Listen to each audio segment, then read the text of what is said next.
তোর এত বড় সাহস, তুই আমার দামি গাড়িতে দাগ ফেলাই ফেলছিস। দেখি এই জানোয়ারের বাচ্চা, তোর এই 2 টাকার রিকশার জন্য আমার দামি গাড়িতে দাগ পড়ে গেছে। এই তুই রিকশা নিয়ে রাস্তায় নামছিস কেন? ভিক্ষা করে খেতে পারিস না? ছোট লোক কোথাকার। এই তুই যে আমার গাড়িতে দাগ করে ফেলছিস, এটা জরিমানা দে। তোর কিডনি বিক্রি করলে তো এই গাড়ির দাম হবে না। এই তোকে রিকশা নিয়ে কে নামতে বলছে? কি হয়েছে রে? আরে দেখ না, আমার গাড়িতে দাগ করে ফেলছে। এই 2 টাকার রিকশার জন্য আমার দামি গাড়িতে দাগ পড়ে গেছে। এই জরিমানা দে। ম্যাডাম, আমার তো কোনো দোষ নাই, আমি তো মাত্র দাঁড়িয়ে আসছিলাম, আপনি তো বাজা দিছেন আর আবার আপনি জরিমানা চাইতেছেন। এই ফকিন্নির বাচ্চা, আমার মুখে মুখে তর্ক করিস? জরিমানা দিতে পারছিস না? এই চল তো, ছোট লোক।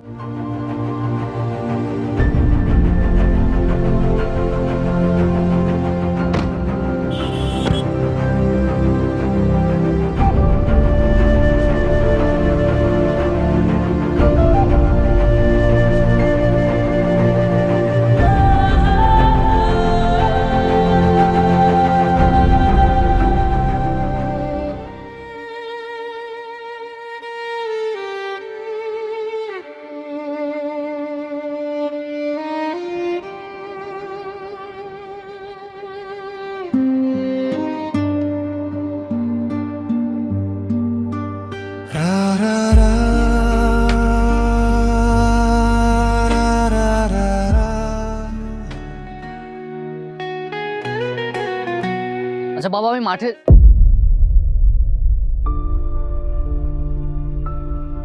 বাবা ও তুমি তুমি কাঁদতেছো কেন? কি হয়েছে? হ্যাঁ বাবা, ওই ব্রিজ আছে না, ওই ব্রিজের কাছে আমি সবে মাত্র দাঁড়ায় আছি। ও কোথাকার এক অহংকারী মেয়ে এসে মাইক্রোর সাথে বাজা আমার গাড়িটা ভাঙিয়ে কি করে দিছে। শুধু তাই নাই বাবা, আমার গালে থাপ্পড় মারছে, আমার কোনো কথাই শুনলো না। বাবা, কি বলতেছো তুমি এসব? তুমি কি ওই মেয়েকে চিনো? না বাবা, আমি ওই মাইয়াটা চিনি না। বাবা, তোমার আমি কতবার করে বলছি যে তুমি আর এই রিক্সা চালাইবে না। আমি তো ইন্টারভিউ দিছি, তাই না? সামনের মাসে থেকে আমার জয়েনিং, তারপরে তুমি এই রিক্সাটা নিয়ে বেরোইছো। কতবার করে মানা করার পরও তারপর তুমি বেরোইছো। আমি যেন তোমার এই রিক্সা নিয়ে না বেরোতে দেখি। এই রিক্সা আজকে আমি বাজারে বিক্রি করে ফেলবো। বাবা, তোর তো সামনের মাসে জয়েন, এই মুহূর্তে আমি যদি এই রিক্সা না চালাই তাহলে সংসার কিভাবে চলবে গো? ওই সব নিয়ে তোমার আর কোনো টেনশন করতে হবে না। তোমার ছেলে বড় হয়েছে না, এখন এইসব চিন্তাধারা সব আমার উপরে ছেড়ে দাও। পুরো সংসার আমি চালাবো।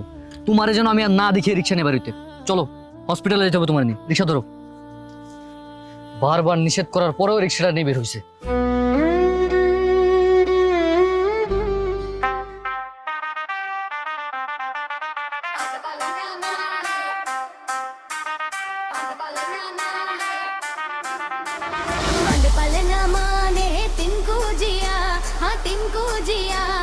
इश्क मनंजन सही है पिया पद पल न माने पद पल न माने पद पल न माने तिनको जिया हाँ तिनको जिया इश्क मनंजन सही है पिया। আরে আপু আবার ফোন দিচ্ছে কেন? বললাম যে পার্টিতে যাব। আরে ফোনটা রাখ না।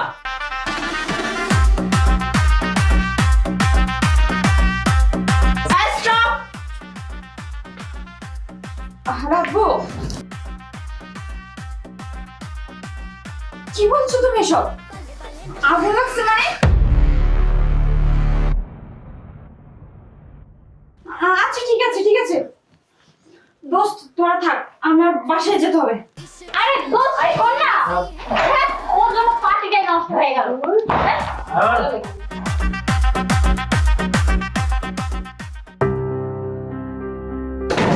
বাবা, কি হয়েছে? তুমি এইভাবে ফোন করে তাড়াহুড়ো করে ডাকলে, আর তুমি যে বললে আগুন লেগেছে। কোথায় আগুন লেগেছে বাবা? মানে সবকিছু পুড়ে শেষ হয়ে গেছে। আমার সমস্ত কলকারখানা পুড়ে দাউ দাউ করে আগুন জ্বলছে, আমি নিজ চোখে দেখেছি। আমি এগুলো সইতে পারিনি। ফায়ার সার্ভিস এসেও কোনো লাভ হয়নি রে মা। এত টাকা লোন নিয়েছি, আমি কিভাবে যে কি করব আমি কিছু বুঝতে পারছি না। আমি কি করবো আমি কিছু বুঝতে পারছি না। বাবা, তুমি এসব কি বলছো? আমাদের সব ব্যবসা বাণিজ্য পুড়ে ছাই হয়ে গেছে। বাবা, এখন আমরা কি করব বাবা? মানে ব্যাংক থেকে 2 কোটি টাকা লোন নিয়েছি, আমি যে কিভাবে কি করবো আমি কিছুই বুঝতে পারছি না।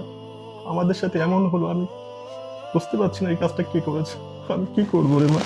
বাবা তুমি শান্ত হও, কিচ্ছু হবে না।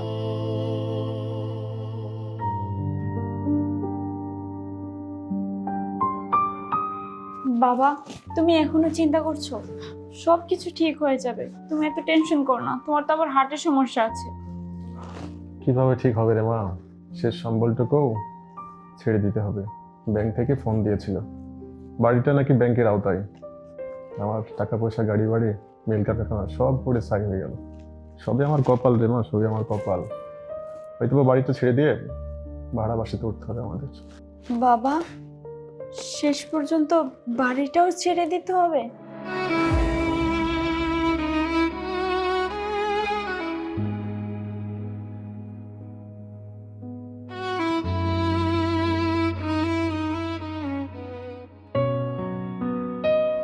সূর্য, আই এম রিয়েলি সরি, আমার একটু দেরি হয়ে গেছে। তুমি বুঝি আমার জন্য অনেকক্ষণ ধরে ওয়েট করছো, তাই না? কতক্ষণ ধরে দাঁড়িয়ে আছি এখানে বলো তো? আমি আর 2 মিনিট অপেক্ষা করে ঠিক এখান থেকে চলে যেতাম। কি হয়েছে আমি বুঝলাম না। কালকে তুমি পার্টি থেকে এভাবে চলে গেলে, আবার এখন হুট করে আমাকে ডাকছো, কি সমস্যা বলো? আসলে সূর্য, কথাটা কিভাবে যে বলি, আমার বাবার যত মিল ফ্যাক্টরি আছে সব কিছু আগুনে পড়ে ছাই হয়ে গেছে। তাছাড়া বাবা বাড়ি বন্ধক দিয়ে ব্যাংক থেকে 2 কোটি টাকা নিয়েছিল। সেই টাকাটা বাবা এখন কোথা থেকে দিবে কিছু বুঝতে পারছি না। ব্যাংক থেকে প্রচুর চাপ দিচ্ছে। এখন আমার বাবার ব্যবসা বাণিজ্য কোনো কিছু নেই, সেই টাকা এখন কিভাবে দিবে আমি কিচ্ছু বুঝতে পারতেছি না। সূর্য তুমি কিছু একটা করো না। তোমার বাবার মিল ফ্যাক্টরি আগুনেতে পুড়ে গেছে, তো এখানে আমি কি করতে পারি? আর তুমি আমার কাছে কেন আসছো? ও আচ্ছা, এখন বুঝতে পারছি। ওই যে তোমার কাছে একটা আইফোন চেয়েছিলাম, একটা বাইক চেয়েছিলাম, এর জন্য এখন এসব বাহানা করছো আমার সাথে, তাই না? এসব বাহানা করো না। দেখো সূর্য, আমি ফাইজলামি করছি না, আমি যা বলছি সবকিছু সত্যি বলছি। আমার বাবার যা যা ছিল সবকিছু পড়ে ছাই হয়ে গেছে। তাছাড়া বাবা যে ব্যাংক থেকে টাকা আনছিল সেই টাকাগুলো ব্যাংকের লোকগুলো চাচ্ছে। এখন বাবা কি করবে কিচ্ছু বলতে পারছে না। টাকাগুলো যদি না দেয় তাহলে আমাদের বাড়িটা নিয়ে নিবে। আমরা পুরো দেউলিয়া হয়ে গেছি। আর 5টা সাধারণ মানুষের মতো হয়তো আমাদের জীবনযাপন করতে হবে। সূর্য, আমি জানি তুমি আমার বিপদের কথা শুনে কখনোই আমাকে ছেড়ে যাবে না, কারণ তুমি তো আমাকে ভালোবাসো, তাই না? হ্যালো, তোর বাবার টাকা নেই, পয়সা নেই, তোর বাপ দেউলি হয়ে গেছে, তোরা আর 5টা সাধারণ মানুষের মতো জীবনযাপন করবি। ওকে ফাইন, আমি তো তোর সাথে প্রেম করেছি তোর বাবার টাকা দেখে, তোর বাবার সম্পত্তি দেখে। এখন যখন সেগুলো নাই, তো আমি তোর সাথে প্রেম করবো কেন? কোনো প্রশ্নই আসে না। তুই যে পথ দিয়ে আসছিস ওই পথ দিয়ে চলে যা। আসছে এখানে। সূর্য, তার মানে তুমি এতদিন আমাকে ভালোবাসছো আমার টাকা দেখে? ছি, আমি ভেবেছিলাম আর কেউ পাশে থাক বা না থাক তুমি আমার পাশে সারা জীবন থাকবে, কিন্তু আমার ধারণাটা ভুল ছিল। আমি মানুষ চিনতে ভুল করেছিলাম। তুমি তো কখনো আমাকে ভালোবাসোনি, তুমি তো আমার টাকা পয়সাকে ভালোবাসছো। এসব 20 টাকার ডায়লগ বন্ধ কর। কান্না করছিস কেন? কান্না করে কি হবে? তোর বাবার টাকা নেই, পয়সা নেই, তোরা দেউলি হয়ে গেছিস। ওকে ফাইন, তো থাক তোর মতো করে। আবার আমি তোকে ভালোবাসি, কিসের ভালোবাসি তোকে? তোকে আমি কোনো ভালোবাসি না। এখানে আসছে, আমার পুরো টাইমটাই তো নষ্ট করে দিয়েছিস। শোন, এতদিন তোর পিছনে যে জন্য ঘুরেছি, শেষ, সবকিছু শেষ। এখন তোর সাথে আমার আর কোনো কথা নেই, আর তুই নেক্সট টাইম আমার ফোন করবি না। এখানে আসছে, টাইম হয়ে গেছে, আমার পার্টিতে অ্যাটেন্ড করতে হবে। থাক, আর কখনো জন্য তোকে না দেখি। এতক্ষণ অন্য একটা মেয়ে পড়াইতে পারতাম। কি সূর্য, আমার কথাটা শোনো। এখন আমি কি করব? আমার সব কিছু শেষ হয়ে গেল।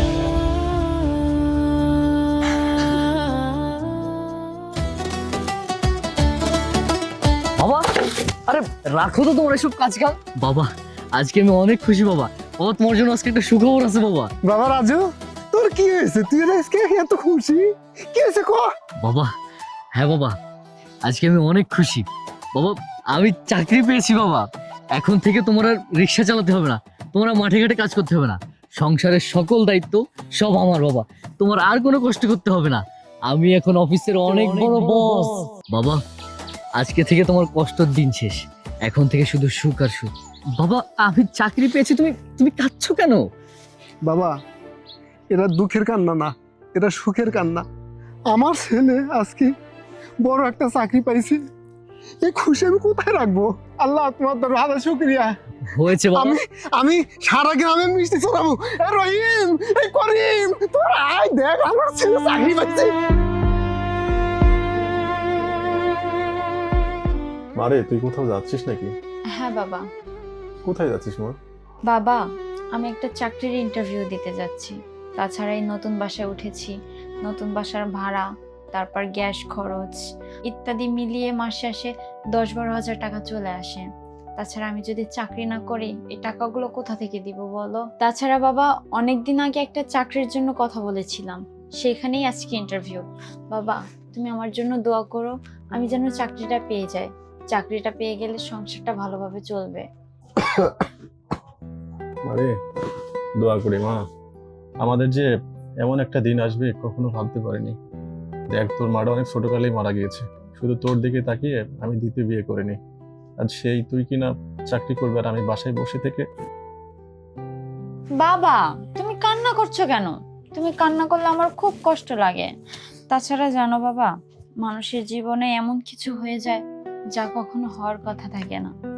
আচ্ছা বাবা, তুমি কষ্ট পেও না, হয়তো আল্লাহ এর চাইতে ভালো কিছু আমাদের জন্য রেখেছে। তুমি মন খারাপ করো না বাবা, সব ঠিক হয়ে যাবে। তুমি তাহলে থাকো, আমি চাকরির ইন্টারভিউটা দিয়ে আসি, আর আমার জন্য বেশি বেশি করে দোয়া করো, আমি যেন চাকরিটা পাই। আচ্ছা বাবা, তুমি থাকো, আমি তাহলে আসি। আচ্ছা মা, যা দেখে শুনে যাস। হ্যাঁ আচ্ছা, আর তুমি ওষুধটা খেয়ে নিও। ঠিক আছে। আল্লাহ আমার মেয়েটাকে দেখে রেখো, কখন ফিরবে।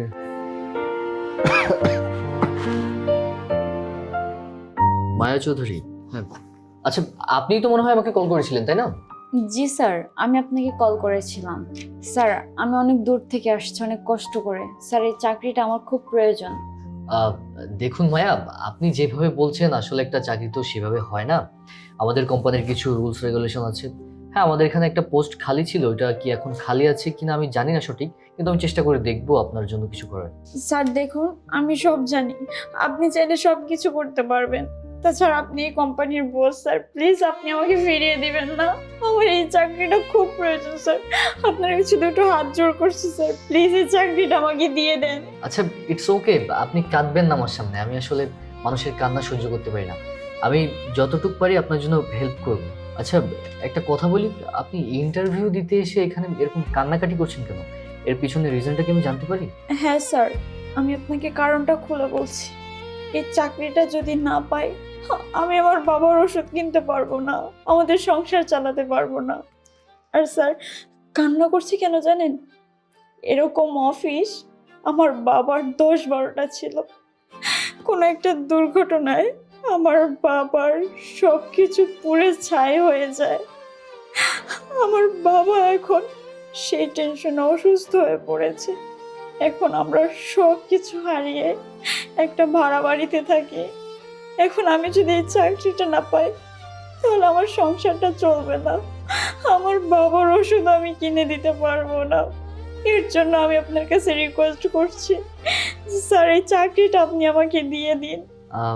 দেখুন মায়া, আমি আপনাকে কিভাবে সান্ত্বনা দিব, আমার কাছে আসলে আপনাকে সান্ত্বনা দেওয়ার মতো কোনো ভাষা নেই। কিন্তু আপনার স্টোরিটা শুনে আমার কাছে খুব খারাপ লাগলো। আমি আপনার চাকরিটা ওকে করে দিচ্ছি, আপনি কালকে থেকে জয়েন করবেন। স্যার, স্যার আপনি ঠিক বলছেন, আমার চাকরিটা হয়ে গেছে স্যার। স্যার আপনাকে অসংখ্য ধন্যবাদ স্যার, আমার এই চাকরিটা খুব প্রয়োজন ছিল। আপনাকে অসংখ্য ধন্যবাদ স্যার। আহা মায়া, ধন্যবাদ দেওয়ার কোনো দরকার নেই। আসলে আমিও মানুষ, আপনিও মানুষ। আপনি বিপদে পড়েছেন, আপনাকে সাহায্য করতে পেরে আমার খুবই ভালো লাগছে। এই নিন আপনার ফাইল। বাবা রাজু, এই যে এই ছেলেকে নিয়ে আর পারি না। দুপুরে খাবার দাবার সব কিছু পার্টির ভেতর রেডি করে রাখছি, এই পার্টি রেখে খালি হাতে চলে আইছি। আরে দুপুরে যদি পার্টি না আনবি খাবি কি? হ্যাঁ, খাবার দাবার না করে খালি অফিস করলে চলবো? শরীর ঠিক থাকবো? হ্যাঁ, স্বাস্থ্যের প্রতি হয়তো গুরুত্ব দেওয়া নেবো, তাই না বাবা? তাই নি, ভাত খা, আগে ভাত খাওয়া লাগবো, তারপরে কাজ। আহা বাবা, তুমিও না, তোমাকে নিয়ে আমি আর পারি না। আমি লাঞ্চ বাসায় ফেলে আসছি, আমি দুপুরে খেয়ে নিতাম হোটেলে। তুমি এত কষ্ট করে কেন আসলে? তোমাকে আমি মানা করেছি এভাবে কষ্ট করে না আসতে। তাই বললে কি হয়? পাগল ছেলে একটা, নিয়ম করে না খাইলে শরীর ঠিক থাকে না, তাই না মা? হ্যাঁ আঙ্কেল, ঠিক বলছেন। রাজু, এই এই মেয়ে বাবা, ও মায়া আমার অফিসে ইন্টারভিউ দিতে আসছে। আচ্ছা, তুমি কি ওকে আগে থেকে চিনো নাকি? এই মেয়েই তো সেই মেয়ে যে রাস্তার ভেতরে আমার রিক্সা ভেঙে দিছিল আর আমার গালে থাপ্পড় মারছিল। বাবা, কি বলছো তুমি এসব? এই সেই মেয়ে, যেই মেয়ে তোমার গায়ে হাত তুলেছিল? মায়া, আমার বাবা যা বলছে সব কি সত্যি বলছে? জি স্যার। কি, তোমার এত বড় সাহস, তুমি আমার বাবার গায়ে হাত তুলেছো? আবার তুমি আমার অফিসে আসছো চাকরির জন্য? আমি তো তোমাকে চাকরিটা ফাইনাল করে দিয়েছিলাম, কিন্তু তোমার আর আমার এই অফিসে চাকরি করতে হবে না, তুমি বেরিয়ে যাও। স্যার, স্যার প্লিজ স্যার, আপনি আমাকে এই চাকরিটা থেকে বের করে দিবেন না। এই চাকরিটা না পেলে আমি আমাদের সংসারটা আর চালাতে পারবো না। তাছাড়া আমি মানছি আমি সেদিন ভুল করেছি, আমি না বুঝে আপনার বাবার গায়ে হাত তুলেছি, আপনার বাবার সাথে বেয়াদবি করেছি। সত্যি কথা বলতে কি স্যার, আমি একটু সময় অনেক অহংকারী ছিলাম, অহংকার আমার মাটিতে পা পড়তো না, কিন্তু আমি এখন আমার ভুলটা বুঝতে পেরেছি। স্যার প্লিজ আপনি আমাকে চাকরিটা থেকে বের করে দিবেন না। আঙ্কেল, আমি আপনার সাথে অনেক খারাপ ব্যবহার করেছি আঙ্কেল, প্লিজ আমাকে মাফ করে দেন। আপনার ছেলেকে বলেন না আমাকে এই চাকরিটা দিয়ে দিতে, এই চাকরিটা না পেলে আমরা একেবারে পথে বসে যাব। প্লিজ আঙ্কেল আপনার ছেলেকে একটু বুঝিয়ে বলেন। এই চুপ করুন আপনি, আমি আপনার কোনো কথা শুনতে চাই না, বেরিয়ে যান আপনি। থাম বাবা, কোনো মানুষ যখন নিজের ভুল বুঝতে পারে তখন তার সাথে আর কঠোরতা করা ঠিক না। তাছাড়া মেয়েটা যেহেতু নিজের ভুল বুঝতে পারছে, অতীত জীবনে তারা অনেক অহংকার করছে, যার ফল তারা এখন ভোগ করতেছে। আমরা যদি একই রূপে অহংকার করি, আমরা ভুল বুঝতে না পারি, তাহলে একই হয়ে গেলাম। সুতরাং বাবা, ও যখন ভুল বুঝতেই পারছে, অনুনয় বিনয় করতেছে, ওকে চাকরিটা দিয়ে দেবা। দেখেন, আজকে শুধুমাত্র আমার বাবার কারণে আমি আপনাকে চাকরি থেকে বের করলাম না, কারণ এখন আপনার পরিবারের পাশে আপনাকে দাঁড়াতে হবে, তাই আপনাকে চাকরিতে আমি রেখে দিলাম। কিন্তু শুনেন, একটা কথা মাথায় রাখবেন, জীবনে আপনি আর যাই করেন কিন্তু কখনো অহংকার করবেন না, কারণ আপনি পৃথিবীর যত বড় ধনী ব্যক্তি হন না কেন, আপনি যদি অহংকার করেন আপনার পতন অবশ্যই ঘটবে। তাই কখনো অহংকার করবেন না। এখন আপনি আসতে পারেন। আচ্ছা ঠিক আছে স্যার।